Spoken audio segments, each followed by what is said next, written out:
Bonjour les frères et les sœurs. Je me présente, je suis le frère Richie, je fais partie de l'église de Villeneuve-sur-Lot. Je suis un candidat au ministère. Et je voudrais vous dire ce que Dieu m'a fait voir il y a environ un mois de ça. Voilà, que j'étais chez moi. Et voilà, vers les coups de 18h, j'ai rentré dans ma caravane et j'ai fait dormir mon petit bébé. Et voilà, quand j'ai mis mon petit dans son lit, voilà que je me suis mis à côté de lui pour le faire dormir. Et là, sans être fatigué, rien du tout, mes yeux sont fermés.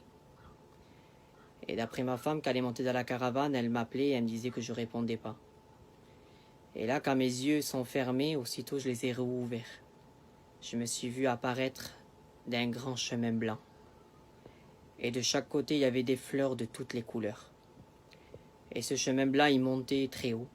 Et j'ai monté ce chemin. Et j'ai monté jusqu'en haut de ce chemin. Et voilà que j'ai apparu devant une grande porte immense, toute blanche. Et devant cette porte, il y avait deux anges. Je ne les voyais pas, je voyais juste des grands aspects, ils sont immenses. Et un de ces deux anges m'a parlé, il me dit « Je suis l'ange Gabriel, et je dois te faire voir. » Et quand il m'a dit ça, j'ai vu aussitôt un grand livre s'ouvrir devant moi. Et il me disait « Ce livre est le livre de la vie. » Et quand ce livre s'est ouvert, j'ai vu mon nom écrit, mais il n'était pas écrit comme moi je l'écris ici. Et il me disait « Ton nom, il est caché derrière une pierre que tu découvriras bientôt. » Et quand il m'a dit ça, il me dit « Il a le pouvoir d'effacer, mais il a le pouvoir de réécrire à celui qui demande pardon. » Et quand il m'a dit ça, il me dit « Rentre maintenant, mon serviteur. » Et là, quand il m'a dit ça, cette porte s'est ouverte et j'ai rentré à l'intérieur. Et quand j'ai rentré à l'intérieur, j'ai vu une grande table immense. Ça posait des affaires sur cette table. Et il me disait, ça y est, c'est presque terminé. Et quand il m'a dit ça, il me dit, suis-moi. Et quand je le suivais, j'ai apparu devant une autre pièce. Une grande pièce immense, tout blanc.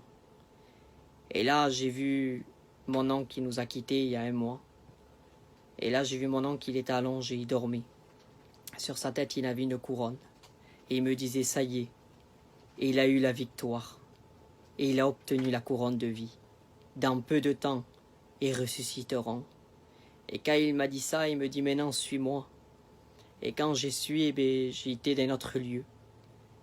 Et quand j'étais dans ce lieu, ça faisait encore plus haut, plus haut, plus haut dans les hauteurs. Il y avait une lumière qui les éclairait.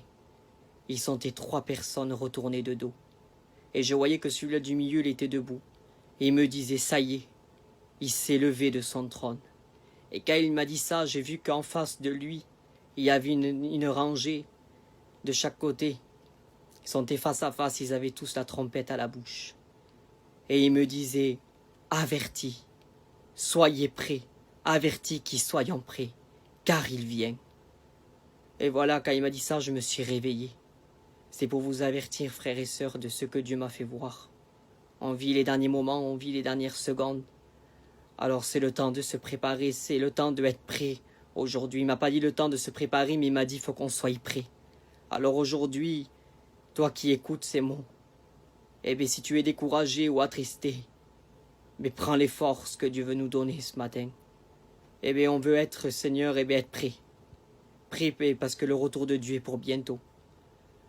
Alors soyons prêts. Que Dieu vous bénisse.